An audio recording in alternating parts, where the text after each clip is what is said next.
Good afternoon. Today I have the privilege of welcoming back to the press briefing room Secretary Blinken. It's especially a privilege today because the Secretary, as you know, is here to unveil the 2020 Human Rights Report. Secretary Blinken will have a statement. He'll take a question or two before he has to depart for an engagement. At that point, we will hear from Lisa Peterson, the Acting Assistant Secretary in the Bureau of Democracy, Human Rights, and Labor, who will also make a brief statement and stay to take more of your questions. So without further ado, I will turn it over to Secretary Blinken. Ed, thank you very much, and good afternoon, everyone. Good to see you all.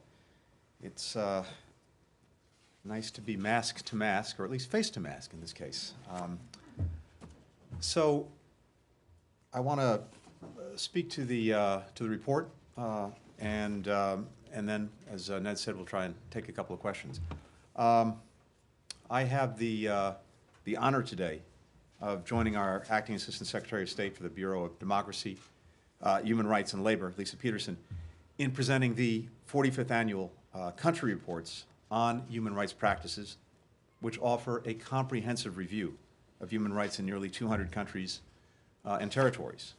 I very much want to thank you, Lisa, and thank the many folks at the department here in Washington, but also around the world, in our embassies, in the Bureau of Democracy, Human Rights, and Labor, who researched, drafted, and edited these reports. They brought not only their expert knowledge of the issues, but also a commitment to rigorously document the facts. I also want to thank human rights defenders, journalists, and researchers whose efforts informed these reports. They work every day to advance human dignity, often, as you all know, at great risk to themselves and to their loved ones. We are humbled by their dedication and by their bravery. President Biden is committed to putting human rights back at the center of American foreign policy, and that's a commitment that I and the entire Department of State take very seriously. We will bring to bear all the tools of our diplomacy to defend human rights and hold accountable perpetrators of abuse. The reports we're releasing today are just one way to do that. One of the core principles of human rights is that they are universal. All people are entitled to these rights, no matter where they're born, what they believe, whom they love, or any other characteristic. Human rights are also co-equal. There is no hierarchy that makes some rights more important than others. Past unbalanced statements that suggest such a hierarchy, including those offered by a recently disbanded State Department Advisory Committee, do not represent a guiding document for this administration. At my confirmation hearing, I promised that the Biden-Harris administration would repudiate those unbalanced views. We do so decisively today. Human rights are also interdependent. If you can't assemble peacefully, how can you organize a union or an opposition party or exercise your freedom of religion or belief?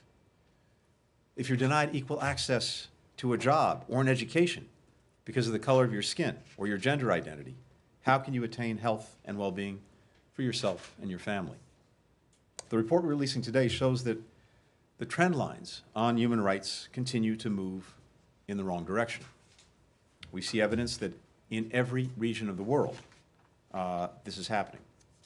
We see it in the genocide being committed against the predominantly Muslim Uyghurs and other ethnic and religious minority groups in Xinjiang.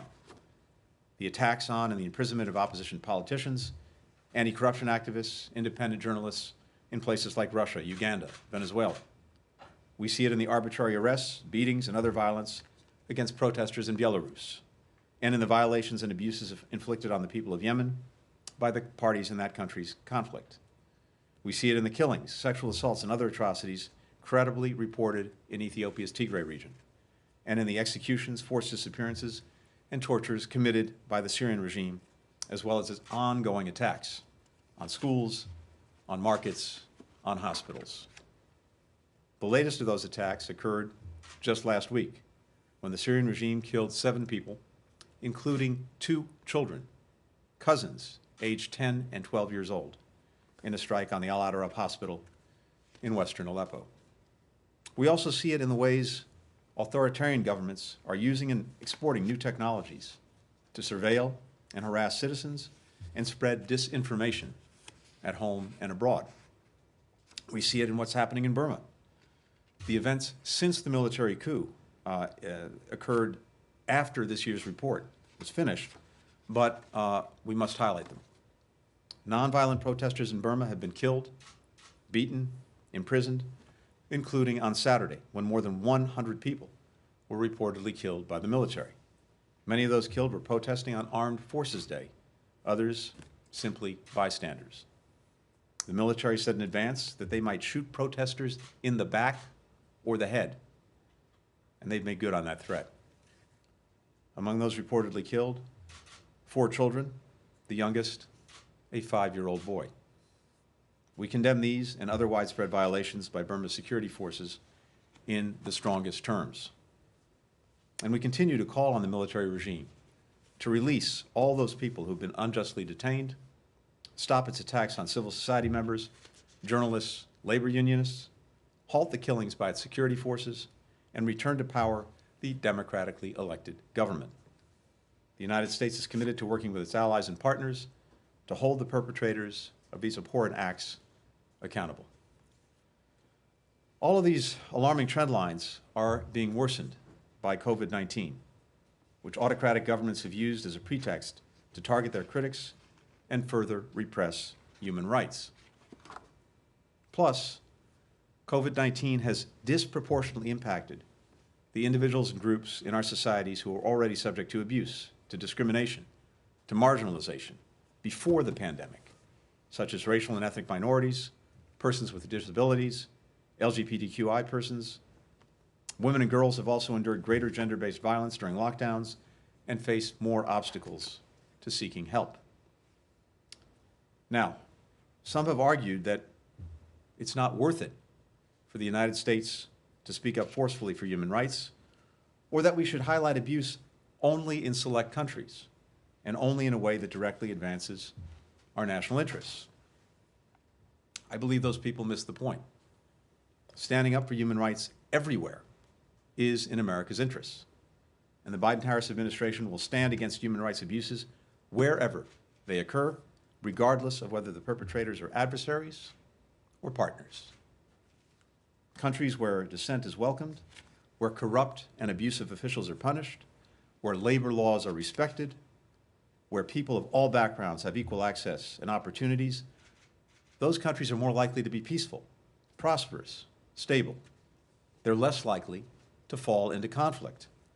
They're more likely to have growing economies and be markets for our own goods and services. And governments that respect human rights are more likely to support the rules-based international order that the United States and our allies have built and invested in for decades and decades. Look at the countries that run roughshod over the rights of their people. They are almost always the same countries that flout internationally accepted rules beyond their borders, whether that's by lopping off the territory of other countries, launching cyber attacks, harassing dissidents, spreading disinformation, or breaking trade rules. In addition to all of these reasons, there's a simpler one. Standing for people's freedom and dignity honors America's most sacred values.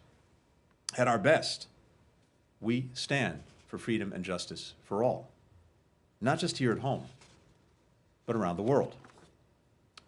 We will hear from some countries, as we do every year, that we have no right to criticize them because we have our own challenges to deal with. Well, we know we have work to do at home. That includes addressing profound inequities, including systemic racism. We don't pretend these problems don't exist or try to sweep them under the rug. We don't ignore them. We deal with them in the daylight with full transparency. And in fact, that's exactly what separates our democracy from autocracies, our ability and willingness to confront our own shortcomings out in the open, to pursue that more perfect union.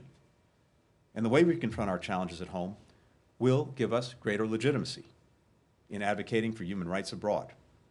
It's what President Biden means when he says we must lead by the power of our example.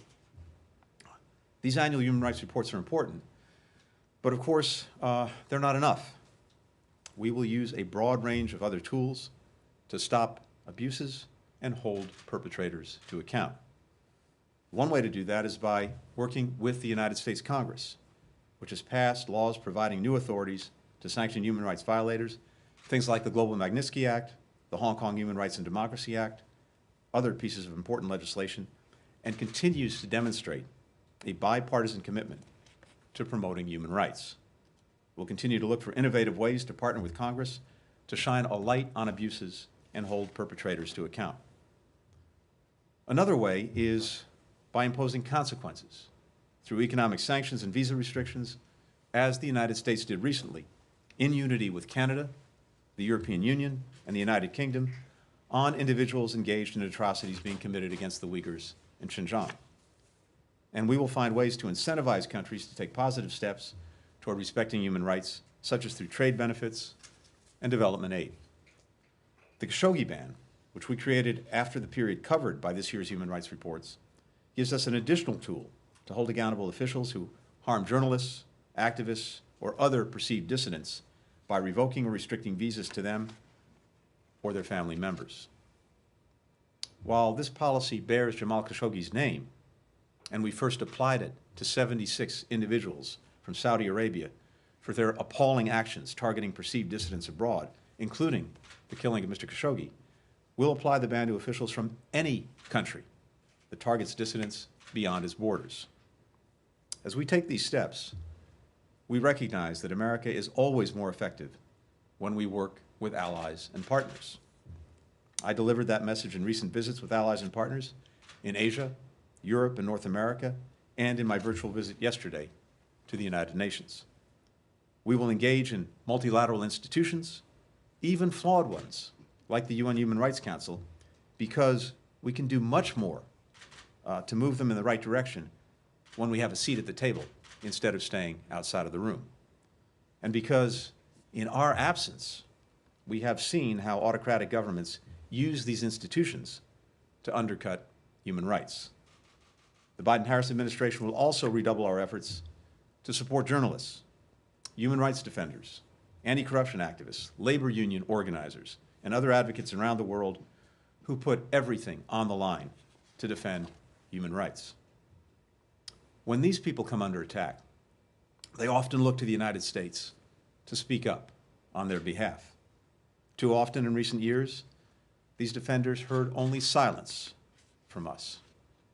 President Biden says that America is back. We are back for those brave advocates as well. We will not be silent. A final note on an important topic. For many years, our human rights reports contained a section on reproductive health, including information about maternal mortality, discrimination against women in accessing sexual and reproductive health care, and government policies about access to contraception and skilled health care during pregnancy and childbirth. These topics were removed from the country reports by the previous administration, so they're not part of the reports released today, which cover the year 2020. I've asked our team to release an addendum for each country report later this year that will cover these issues. And we're restoring the practice of documenting these rights in 2021 and in future years. It's one of many steps, along with revoking the Mexico City policy, withdrawing from the Geneva Consensus Declaration, resuming support for the United Nations Population Fund, that we're taking to promote women's health and equity at home and abroad. Because women's rights, including sexual and reproductive rights, are human rights. Thank you very much, and happy to take a question. Andrea, go ahead.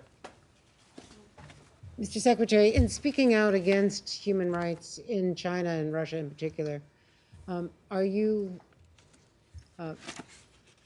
creating a blowback, a reaction, in that you're creating an alliance of autocracies, really, against us, and criticism from both of those countries in the last week that we are bullying them?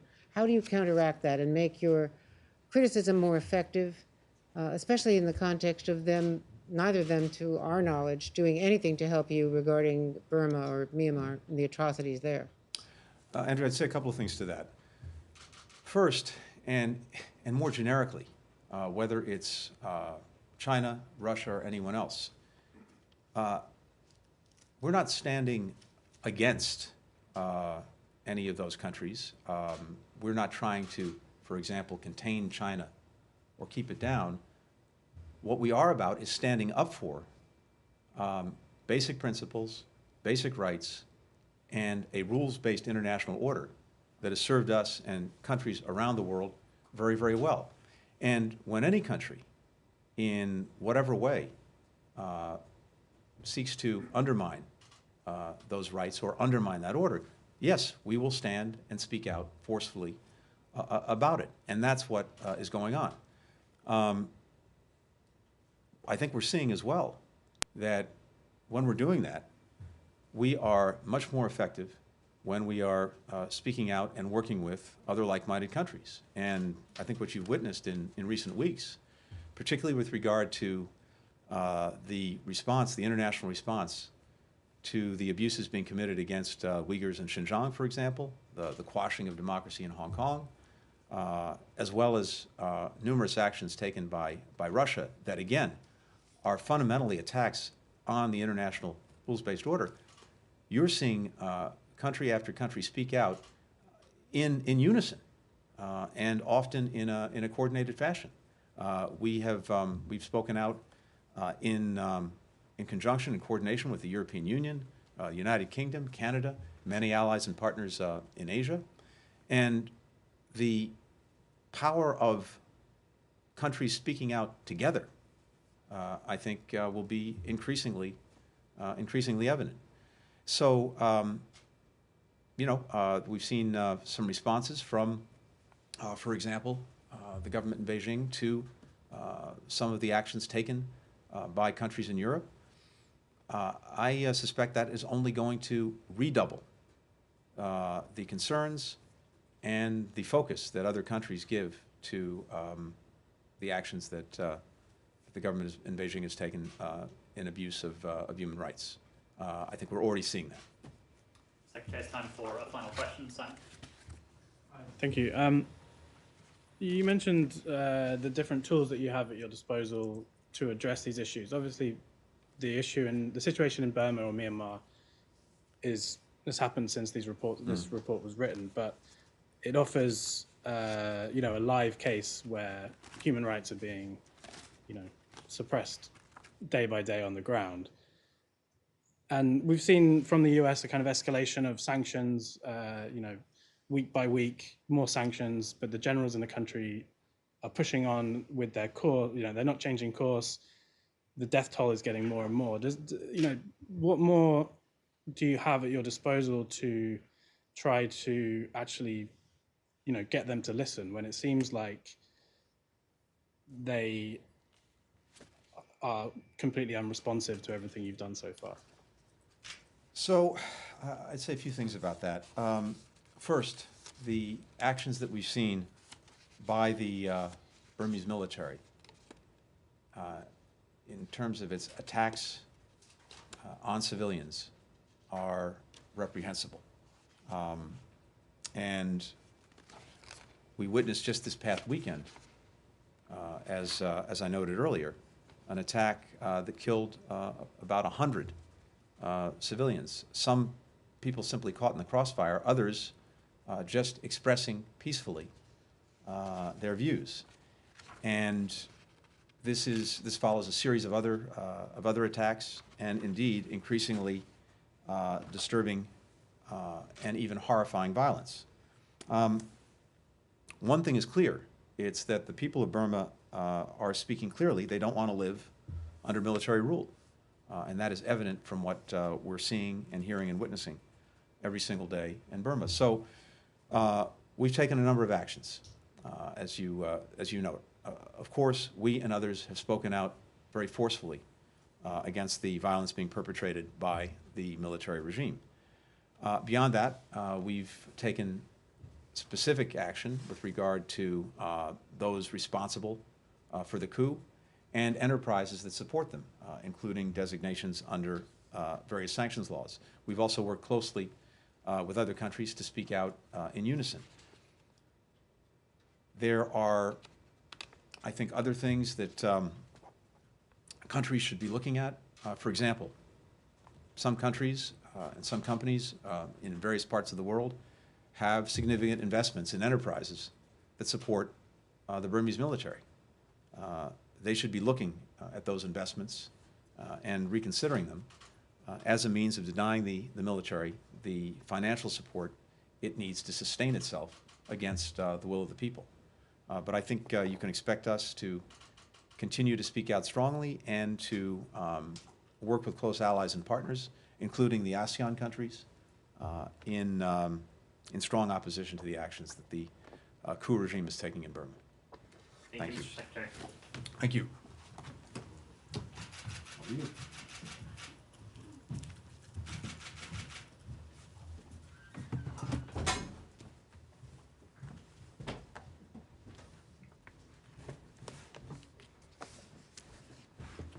Good afternoon. We submitted to the U.S. Congress earlier today the country reports on human rights practices for the 45th year. I think that number demonstrates, as well as anything, the depth of the U.S. interest in and dedication to the promotion of human rights. And as the Secretary said, it is as strong a dedication as ever. Our aim is always to identify human rights challenges and use our voice and our position on the world stage to draw attention to abuses of human rights, no matter where or when they occur. And to make progress in advancing these human rights, you need facts. That's why each year the U.S. government issues the country reports on human rights practices, which address, as required by U.S. law, the status of internationally recognized human rights in all countries that are members of the United Nations. These reports provide an objective record of whether human rights and freedoms are being protected, both by law and in practice around the world. The reports are prepared by U.S. diplomatic missions that collect, analyze, and synthesize information from a variety of sources. The country reports do not reach legal conclusions, rank countries, or draw comparisons across them. They do not attempt to catalog every human rights incident, nor are these reports an effort by the U.S. government to judge others. Instead, they are factual in nature. Publicizing facts and verifiable information can encourage governments to change course and seek to end human rights abuses. At the conclusion of this press briefing, the 2020 country reports on human rights practices will be available to the public on the State Department website at www.state.gov. Thank you for being here today, and I am happy to take your questions. Please. Thank you. I wanted to follow up a little bit on China and the situation in Xinjiang. There's a determination that this is a genocide ongoing. When you say genocide, it's supposed to trigger whatever it takes from a power like the US to stop it, to abide to the Never Again pledge. But the sanctions imposed so far seems a little bit low-key with regard to these targets. Do you feel that the US is currently doing whatever it takes to stop a genocide in Xinjiang, and what needs to be done to do that? Thank you. Thanks very much. So the U.S. has already deployed a number of tools in response to the genocide determination. We have been clear that crimes against humanity and genocide have taken place and are continuing to be inflicted on Uyghurs, crimes against humanity against other ethnic and religious minorities in Xinjiang. Obviously, we can't ignore this, and we must meet such actions with serious consequences. We have deployed sanctions, and we have taken sanction actions in unity with the United Kingdom and Canada, which announced similar tranches of sanctions under their respective authorities. Also in parallel with the European Union, which undertook a broader global human rights action. This united response sends a strong signal to those who violate and abuse human rights that such actions will not be tolerated. Even prior to the determination that genocide had taken place, we had been communicating with businesses working in China, or businesses contemplating working in China. We issued a business advisory back in July of 2020. We did this in conjunction with the Department of the Treasury, the Department of Commerce, and Department of Homeland Security, cautioning businesses about the economic, legal, and reputational risks of supply chain links to entities that engage in human rights abuses, including forced labor in Xinjiang and elsewhere in China. Later on, in September of 2020, the State Department published human rights due diligence guidance for transactions with foreign governments involving products or services with surveillance capabilities. It provides practical and accessible human rights guidance to U.S. businesses seeking to prevent their products or services with surveillance capabilities from being misused. Sai. Thank you. Yes, the former administration, next the designation of the West Bank, East Jerusalem, the Golan Heights as occupied territory. This year's report seems to continue the tradition. Does that mean that you are fine with this non-designation designation? How do you designate the West Bank? Thank you. So, as we stated in previous year, we retitled this human rights report to refer to the commonly used geographic names of the area the report covers, which are Israel, West Bank, and Gaza. That's in line with our practices generally. We also believe it is clearer and more useful for readers seeking information on human rights in those specific areas.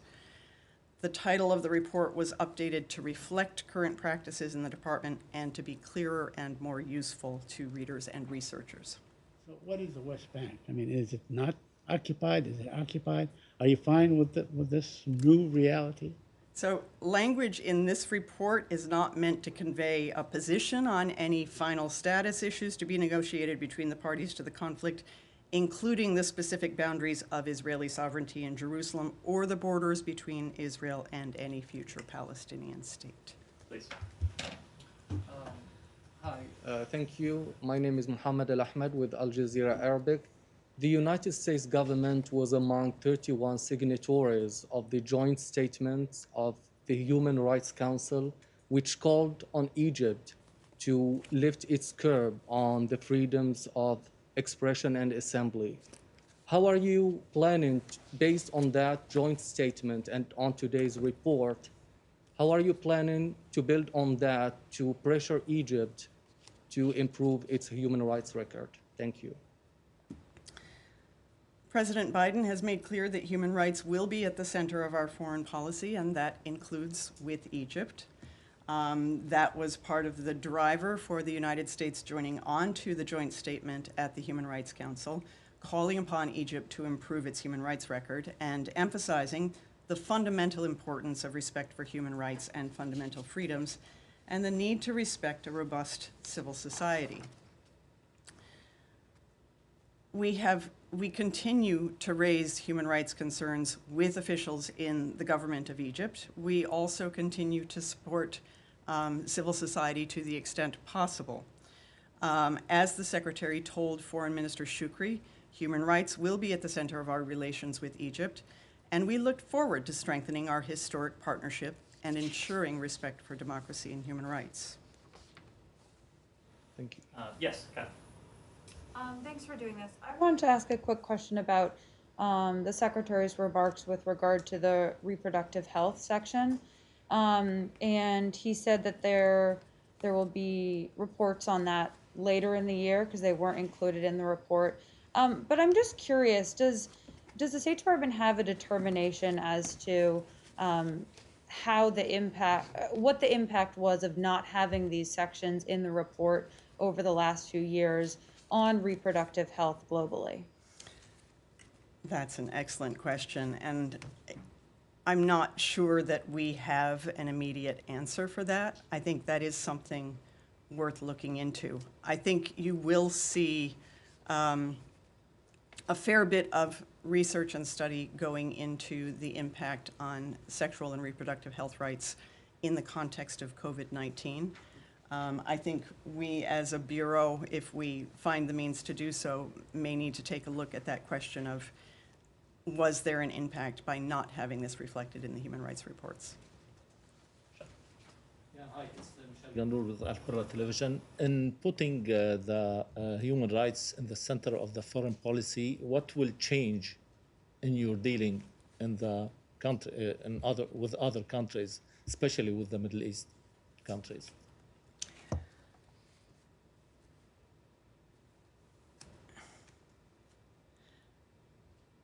There will be a shift, I think, in focus. We have long raised human rights issues, but this administration has been more forward-leaning, and I think that changes the degree and the centrality to which we consider this issue as we are considering the whole universe of a relationship. Take a couple final questions. Yes. Hi, I have two questions, one on North Korea and one on South Korea. As this administration is dealing with North Korea's nuclear issue, I'd like to know whether this North Korean human rights situation is going to be handled separately or as part of entire North Korean issues. Some human rights experts say that North Korea's human rights issue sometimes sacrificed or being used as tools for negotiation with North Korea. So how are you going to address this North Korean human rights issue? My second question on South Korea. South Korea last year passed a law banning leaflet sending activities into North Korea. So mostly done by North Korean defectors living in South Korea. And this law went into effect today. So what's your view on this? Any concerns? And do you support these defectors' effort providing like outside information into North Korea? So on your first question, we do remain deeply concerned by North Korea's egregious human rights record, which remains among the worst in the world. The State Department, together with the interagency, is currently undergoing a North Korea policy review process, and human rights will remain an indispensable component of our overall policy towards the North Korean government. We will continue to hold the North Korean government accountable for its egregious human rights violations. In terms of the anti-leaflet bill, increasing the free flow of information into North Korea is a U.S. priority.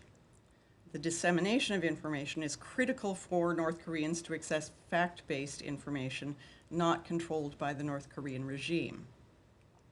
As a global policy, we advocate for the protection of human rights and fundamental freedoms. And with regard to the DPRK, we continue to campaign for the free flow of information into the DPRK. We continue to work with our partners in the NGO community and in other countries to promote North Koreans' access to information. Thank you. Wanted to go back to the question of China. Chinese officials have stated explicitly in recent days that the U.S. conception of human rights is not normative. And they contend that their own human rights policies are anchored in UN law. So it seems that the two of these permanent members of the Security Council disagree about the bedrock principles or basic law, if you will, of the multilateral system. So I wonder, what are the ramifications of this dispute for multilateral approaches to human rights issues? And then bearing in mind the sanctions over the weekend of Gail Manchin and Tony Perkins at the International Religious Freedom Commission, I wonder, how much do you see religious freedom questions as a predictor of a government's policies on human rights issues generally? How much does that organize some of these controversies? I will underscore that our approach on human rights and our approach to the human rights reports is grounded in the United Nations documents. That has been our guiding set of documents from the inception of the reports. So whatever China may say about our approach, it is based in those founding UN principles and guiding UN documents. In terms of religious freedom issues, we are clearly, we are deeply concerned by questions around religious freedom worldwide. Religious freedom has long been part of the State Department's activities, and there is a separate standalone report on international religious freedom. Certainly, you can look at plenty of examples and see where governments who have gone down a wrong road on religious freedom subsequently go down a wrong road on other issues. I think we need to be concerned about religious freedom as an issue on its own and potentially look at the larger consequences that may go along with those concerns. Thank you very much. We'll have an opportunity to hear more from the Acting Assistant Secretary today at 4 o'clock for the briefing call. We hope many of you can join then. Thank you. Thank you. Thank you.